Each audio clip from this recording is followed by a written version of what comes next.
like the wavelength of lambda e of electron and the lambda p of a photon of a same energy are related by।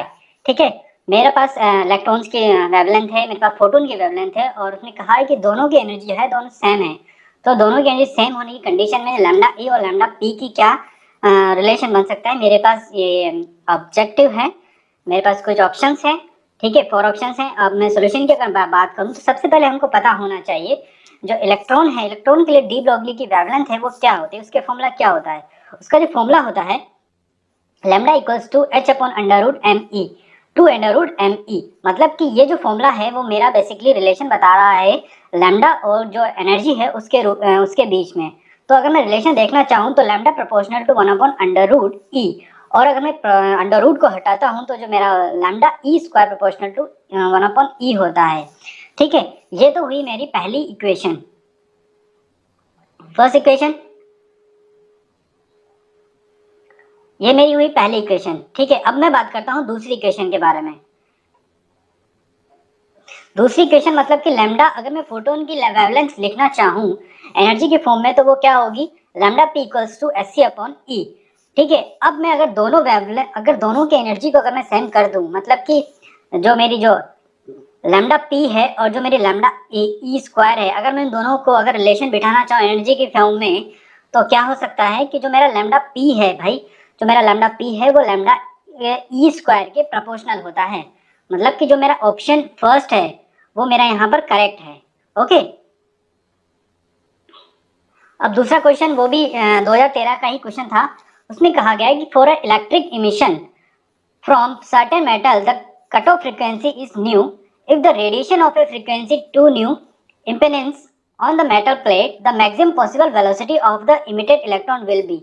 मतलब कि मेरे cut off frequency जो nu थी किसी भी certain metal पर, मगर मैंने फोटो इलेक्ट्रिक इमिशन करवाया, अगर मैं टू न्यू फ्रीक्वेंसी से फोटो इलेक्ट्रिक इमिशन करवाता हूँ तो मेरी मैक्सिमम वेलोसिटी क्या होगी फोटो इलेक्ट्रॉन की।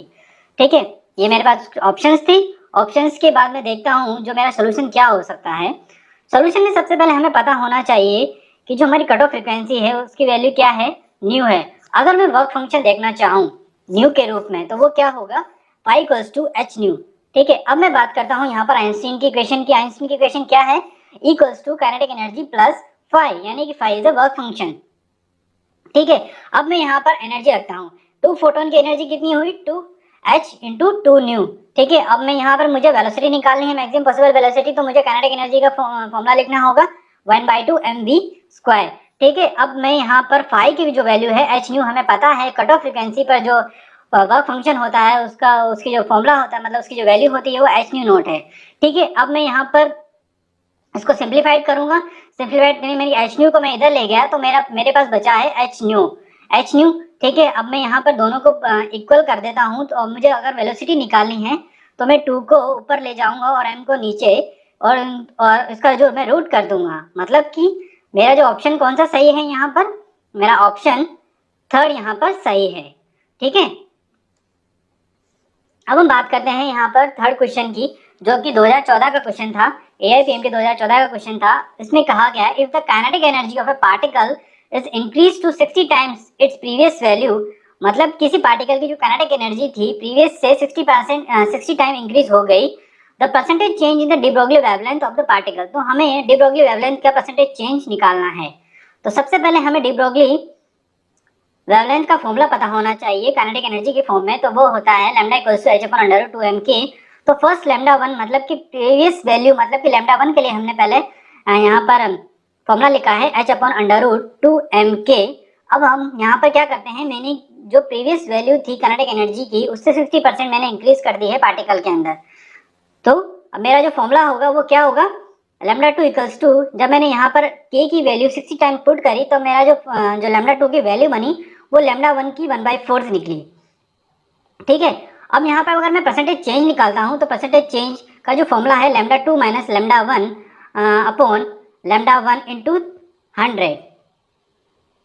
ठीक है, हमने यहाँ पर लैम्डा 2 की वैल्यू यहाँ पर लैम्डा 1 और लैम्डा 2 की जब मैंने यहाँ पर वैल्यू रखी तो मुझे जो लैम्डा परसेंटेज जो चेंज मिला मुझे लैम्डा वेवलेंथ में, तो वो मिला 75%।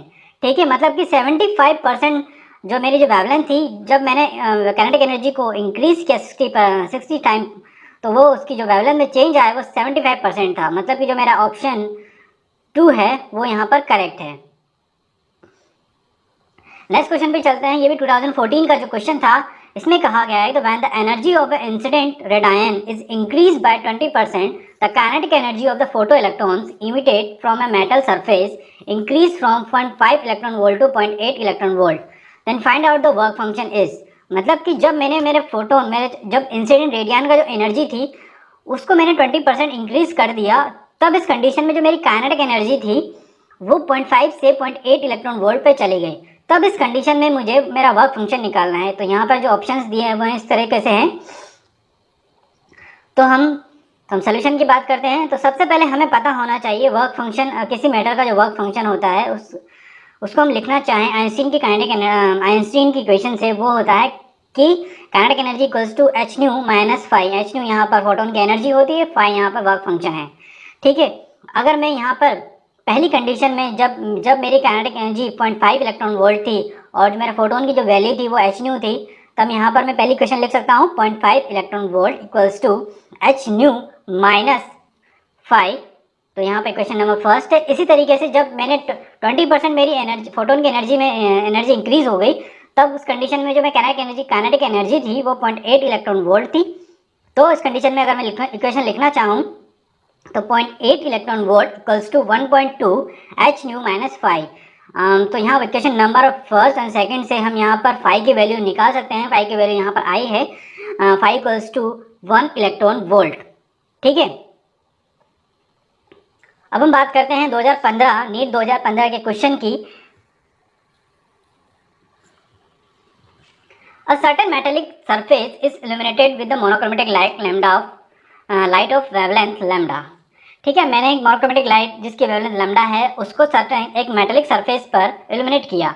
ठीक है, the stopping potential for the photoelectric current for this light is 3v0। ठीक है, इस लाइट के लिए जो मेरी स्टॉपिंग पोटेंशियल है वो उसकी जो वैल्यू है वो 3v0 है if the same surface is illuminated with the light of wavelength 2 lambda. ठीक है, अगर इसी सेम सरफेस पे अगर मैं 2 लैम्डा वेवलेंथ की लाइट को इल्यूमिनेट करता हूँ तो जो मेरा स्टॉपिंग पोटेंशियल है वो v0 हो जाता है। तो हमें पता करना है कि थ्रेशोल्ड जो वेवलेंथ है इस सरफेस पे फोटोइलेक्ट्रिक इफेक्ट के लिए वो क्या होगी। तो हम सोल्यूशन की पहले बात करें कि हमें पता है आइंस्टीन की जो इक्वेशन है फोटोइलेक्ट्रिक की वो है EV0 equals to h upon lambda minus डब्ल्यू। यहाँ पर मैंने काइनेटिक एनर्जी को EV के रूप में EV की फॉर्म में लिखा है और जो मेरा फोटोन है उसकी जो एनर्जी है उसको मैंने एच अपॉन लैम्डा की फॉर्म में लिखा है, क्योंकि जो यहाँ पर जो क्वेश्चन की जो डिमांड है, क्योंकि यहाँ पर जो मुझे दिया हुआ है वो वेवलेंथ के रूप में दिया हुआ है एनर्जी की फॉर्म, तो मैं यहाँ पर इसको लैम्डा की फॉर्म में लिखूंगा और जो डब्ल्यू है मुझे यहाँ पर फाइंड आउट नहीं है। तो अगर मैं यहाँ पर ई से दोनों पॉइंट्स को अगर मैं मल्टीप्लाई कर दूं तो मेरी जो इक्वेशन बनेगी वो इस तरह से बनेगी। ठीक है, अब मैं सिंपली लैम्डा के लिए बात करूं, जब लैम्डा के लिए मैं लैम्डा लाइट के लिए मैं बात करता हूं तब मेरी जो इक्वेशन होगी वो कुछ इस तरह से होगी, यानी 3v0 equals to H C upon lambda E minus W upon E. मतलब कि जो 3v0 है वो मेरा स्टॉपिंग पोटेंशियल है जब मेरी वेवलेंथ लैम्डा थी। ठीक है, और जब मेरी वेवलेंथ 2 लैम्डा थी तब मेरा जो स्टॉपिंग पोटेंशियल था वो था v0 equals to H C upon 2 lambda E minus lambda W upon E. मतलब कि जब मेरी जो वेवलेंथ लैम्डा थी तब मेरा जो स्टॉपिंग पोटेंशियल था 3v0। तो मतलब मैंने जब इस इक्वेशन में जो आइंस्टीन की इक्वेशन में जब मैंने इसको स्टॉपिंग पोटेंशियल को पुट किया तब मेरी जो वैल्यू आई वो 3v0 equals to H C upon lambda E minus डब्ल्यू ई। और जब मेरी जो वेवलेंथ जो 2 लैम्डा थी उस कंडीशन में जो मेरा स्टॉपिंग पोटेंशियल था वो v0 था, तब इस कंडीशन में जो मेरा जो इक्वेशन बनी वो एच सी अपॉन 2 लैम्डा ई माइनस डब्ल्यू अपॉन ई। ठीक है, अब हम दोनों इक्वेशंस को मतलब अगर हम इक्वल कर दें या फिर मैं v0 की वैल्यू को अगर इस इक्वेशन में पुट कर देता हूं और उनको इक्वल कर दूं तो जो मुझे w की जो वैल्यू मिलेगी वो थी एच सी अपॉन 4 लैम्डा। ठीक है, अब मैं यहाँ पर थ्रेशोल्ड वेवलेंथ की बात कर रहा हूँ। मतलब कि अगर थ्रेशोल्ड वेवलेंथ को अगर मैं लिखना चाहूँ वर्क फंक्शन की फॉर्म में, मतलब कि वर्क फंक्शन की फॉर्म में थ्रेशोल्ड को कैसे लिख सकते हैं, lambda naught equals to H C upon डब्ल्यू। तो अगर मैं यहाँ पर w की वैल्यू मतलब कि अगर इसको मैं यहाँ पुट कर दूं तो मुझे लैम्डा नॉट की वैल्यू मिल जाएगी लैम्डा की फॉर्म में। तो लैम्डा नॉट की जो वैल्यू है वो है 4 लैम्डा। मतलब कि जो मेरा ऑप्शन फर्स्ट है यहाँ पर करेक्ट है। ओके, अब हम बात करेंगे question number 6। Question number 6 2015 NEET में आया हुआ क्वेश्चन था। इसमें मुझसे पूछा है कि जो वेरिएशन है मोमेंटम और डी ब्रोगली वेवलेंथ का, उसका हमें ग्राफ रिप्रेजेंट करना है। तो हमको सबसे पहले पता होना चाहिए कि जो डी ब्रोगली जो वेवलेंथ है उसका जो फॉर्मूला है इन टर्म्स ऑफ मोमेंटम का वो क्या होता है। उसका जो फॉर्मूला होता है वो डब्ल्यू lambda equals to h upon p होता है। मतलब कि अगर मैं यहाँ पर लिखूँ, अगर मैं प्रोपोर्शनलिटी देखूँ कि लैम्डा और पी के अंदर क्या प्रोपोर्शनलिटी है, तो वो है कि जो मेरा जो लैम्डा है वो मोमेंटम के इनवर्सली प्रोपोर्शनल है। ठीक है, इनवर्सली प्रोपोर्शनल है। ठीक है, मतलब कि जो मेरा लैम्डा इंक्रीज होगा तो मेरा मोमेंटम है वो डिक्रीज होता जाएगा। तो यहाँ पर एक ही ग्राफ है। इस कंडीशन में जब मोमेंटम इंक्रीज हो रहा है तो मेरा लैम्डा है वो डिक्रीज हो रहा है। मतलब कि जो मेरा ऑप्शन 2 है वो यहाँ पर करेक्ट है। तो हम बात करते हैं 2016 में आए हुए क्वेश्चन की। उसमें कहा गया था electron of a mass m with de Broglie wavelength lambda fall on the target in x-ray tube, then cut off wavelength lambda naught of emitted x-ray is. एक इलेक्ट्रॉन जिसकी मास m है और जो उसकी डी ब्रोगली वेवलेंथ लैम्डा है, उसको मैंने x-ray tube में टारगेट किया, एक्स-रे रूप में टारगेट किया, तब उस कंडीशन में मुझे कट ऑफ वेवलेंथ निकालनी है उस एक्स-रे की। तो सबसे पहले हमें डी ब्रोगली वेवलेंथ का जो फॉर्मूला है वो पता होना चाहिए। तो उसका जो फॉर्मूला है मोमेंटम की फॉर्म में वो है lambda equals to h upon p. तो हम यहाँ पर लिख सकते हैं p equals to h upon lambda simply. ठीक है, अब हमको पता है कि जो एनर्जी का जो फॉर्मूला होता है वो मोमेंटम के रूप में किसी भी मास m का वो होता है equals to p square upon 2m। और अगर मैं यहाँ पर p की वैल्यू यहाँ पर अगर मैं पुट कर दूँ तो मेरा जो फॉर्मूला बनेगा वो बनेगा H square upon 2m lambda square. ठीक है, अब हमको यहाँ पर कट ऑफ वेवलेंथ निकालनी है एक्सरे की। ठीक है, तो एक्सरे के लिए जो एनर्जी का फॉर्मूला होता है वो होता है equals to H C upon lambda naught. ठीक है, अब मैं यहाँ पर ई की जो वैल्यू है मुझे यहाँ से जो मिली है ई की value H square upon 2 lambda square, अगर मैं इसको यहाँ पुट कर दूँ तो जो मेरा जो फॉर्मूला बनेगा वो कुछ इस तरह से बनेगा। तो h square upon 2 lambda square equals to H C upon lambda naught. यहाँ से एक एच से एच कैंसिल हो जाएगा। ठीक है, अगर मैं यहाँ से लैम्डा नॉट की वैल्यू देखना चाहूँ तो वो क्या बनेगी कि 2 लैम्डा सी 2m सी लैम्डा स्क्वायर अपॉन एच। मतलब कि जो मेरा ऑप्शन नंबर फर्स्ट है वो यहाँ पर करेक्ट है। अब आगे चलते हैं नेक्स्ट क्वेश्चन पर। नेक्स्ट क्वेश्चन वो भी नीट 2016 का क्वेश्चन था। उसमें कहा गया है the photons with energy 5 electron volt are incident on a cathode c in a photoelectric cell. The maximum energy of an emitted photoelectron is 2 electron volt. When the photons of an energy 6 electron volt are incident on C, no photoelectron will reach the anode A if the stopping potential of A relative to C is। एक photon जिसकी energy 5 electron volt थी उसको हमने cathode पर incident किया। जो cathode था वो फोटोइलेक्ट्रिक सेल पर है। ठीक है, इस फोटो इलेक्ट्रॉन्स की जो मैक्सिमम एनर्जी थी वो 2 इलेक्ट्रॉन वोल्ट थी। ठीक है, अब जब मैं फोटो इलेक्ट्रॉन्स को 6 इलेक्ट्रॉन वोल्ट पर इंसिडेंट करता हूँ सी पर, तो मेरा जो कोई भी जो फोटो इलेक्ट्रॉन है वो एनोड पर नहीं पहुँचता है। ठीक है, जब कंडीशन तो हमें फाइंड आउट करनी है, स्टॉपिंग पोटेंशियल फाइंड आउट करना है बेसिकली रिलेटिव ए टू सी। तो हम क्या करेंगे, यहाँ पर हमें सबसे पहले फोटोन की एनर्जी पता होना चाहिए। मैंने फोटोन की एनर्जी को मान ली है ई। ठीक है, अब मैं फोटोन की एनर्जी मतलब अगर मैं आइंस्टाइन के रूप में लिखना चाहूँ तो ई इक्वल्स टू 5 प्लस के। ठीक है, ये क्वेश्चन नंबर फर्स्ट। अगर मैं यहाँ पर फर्स्ट इक्वेशन मतलब कि अगर मैं यहाँ पर अगर मैं फर्स्ट देखूँ तो 5 इलेक्ट्रॉन वोल्ट पर जो मैक्सिमम जो फोटोन की जो एनर्जी है, मतलब मैक्सिमम जो इमिटेड एनर्जी मतलब कि जो काइनेटिक एनर्जी है वो 2 इलेक्ट्रॉन वोल्ट है। तो अगर यहाँ से अगर मैं 5 निकालना चाहूँ तो 5 minus 2 equals to 3 electron volt. मतलब कि जो मेरा वर्क फंक्शन है उस इमिटेड फोटो इलेक्ट्रॉन का उसकी जो वैल्यू है वो 3 इलेक्ट्रॉन वोल्ट है। ठीक है, ये तो मेरी हुई फर्स्ट कंडीशन। अगर इसी तरीके से मैं सेकंड केस देखना चाहूँ, जब मेरा जो फोटो इलेक्ट्रॉन की जो एनर्जी वो 6 वोल्ट है, तब मेरी जो काइनेटिक एनर्जी उस फोटो इलेक्ट्रॉन की काइनेटिक एनर्जी क्या होगी सी पर। तो उस फोटो इलेक्ट्रॉन की जो काइनेटिक एनर्जी होगी सी पर वो होगी 3 इलेक्ट्रॉन वोल्ट। ठीक है, बट मैं बात कर रहा हूँ यहाँ पर स्टॉपिंग पोटेंशियल की ए टू रिलेटिव सी। तो ए टू रिलेटिव सी पर पोटेंशियल की अगर मैं बात करूँ तो जो मेरा जो पोटेंशियल होगा ए पर वो विद रिस्पेक्ट टू सी वो नेगेटिव होगा। तो यहाँ पर जो हमें जो के की जो वैल्यू होगी वो यहाँ पर -3 इलेक्ट्रॉन वोल्ट होगी। मतलब कि जो मेरा ऑप्शन 4 है वो यहाँ पर सही होगा।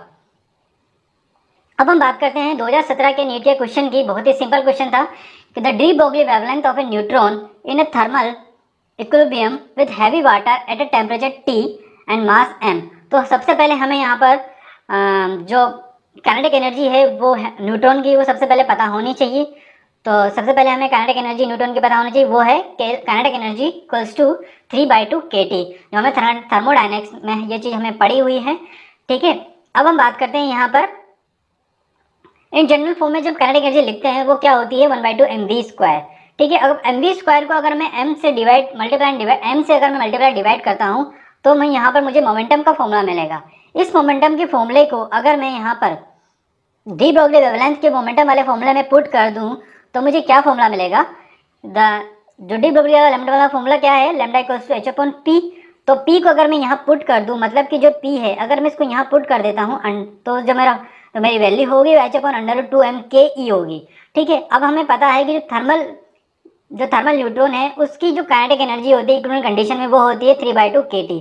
इस 3/2 kT को अगर मैं यहाँ काइनेटिक एनर्जी में पुट कर दूँ तो जो मेरा लास्ट में जो फॉर्मूला बनेगा, मतलब जो रिलेशन बनेगा मेरा, वो होगा लैम्डा इक्वल्स टू h/√3mkt। ठीक है, अब ये लास्ट क्वेश्चन है 2017 का, जो कि कहता है the photo electric threshold wavelength of a silver is 3250 × 10⁻⁻10 metre, यानी कि 3250 angstrom. The velocity of the electron eject from a silver surface by ultraviolet light of wavelength 2536 angstrom की। मतलब कि एक थ्रेशोल्ड वेवलेंथ, एक फोटो इलेक्ट्रिक की threshold मतलब silver की जो थ्रेशोल्ड वेवलेंथ है वो क्या है 3250 एंगस्ट्रॉम। उस पर मैंने 2536 एंगस्ट्रॉम की एक अल्ट्रावायलेट वेवलेंथ की एक अल्ट्रावायलेट लाइट मैंने जब सिल्वर पर इजेक्ट करी तो वहाँ से जो इलेक्ट्रॉन निकला उसकी वेलोसिटी मुझे फाइंड आउट करनी है। तो उसके लिए मुझे प्लैंक कांस्टेंट दिया हुआ है और मुझे यहाँ पर c की वैल्यू दी हुई है। तो सबसे पहले हम बात करते हैं यहाँ पर ऑप्शन कुछ इस तरह से हैं। ठीक है, अब बात करते हैं सोल्यूशन की। तो हमें यहाँ पर लैम्डा नॉट, मतलब कि लैम्डा नॉट और जो लैम्डा है उसकी वैल्यू दी हुई है। ठीक है, तो हमें काइनेटिक जो आइंस्टीन की जो काइनेटिक एनर्जी का जो फॉर्मूला होता है लैम्डा की फॉर्म में वो पता होना चाहिए। तो उसका जो फॉर्मूला होता है 1/2 mv² hc × 1/λ - 1/λ नॉट। ठीक है, तो अगर मैं यहाँ से वेलोसिटी का जो रिलेशन देखना चाहूँ, मतलब लिखना चाहूँ, तो यहाँ पर होगा √2hc/m × 1/λ - 1/λ नॉट। तो हम यहाँ पे हमें सभी वैल्यूज़ यहाँ पर गिवन है, मतलब कि मुझे h की वैल्यू दी गई है 4.14 × 10⁻15 और इस तरीके से m की वैल्यू भी मुझे पता है 9.19 जो इलेक्ट्रॉन्स की जो होती है, इलेक्ट्रॉन का जो मास होता है। ठीक है, इस तरीके से मुझे लैम्डा और लैम्डा नॉट की वैल्यू दी हुई है। हम इसको सिंप्लीफाइड कर लेंगे और सिंप्लीफाइड करने के बाद जो मुझे वैल्यू मिली है वेलोसिटी की वो है 0.6 × 10⁻6 मीटर पर सेकेंड। ठीक है, तो यहाँ पर जो मेरा जो ऑप्शन 4 है यहाँ पर इस आंसर को यहाँ पर सेटिस्फाइड कर रहा है, मतलब कि जो वेलोसिटी होगी इलेक्ट्रॉन की इस कंडीशन में वो होगी 6 × 10⁵ मीटर पर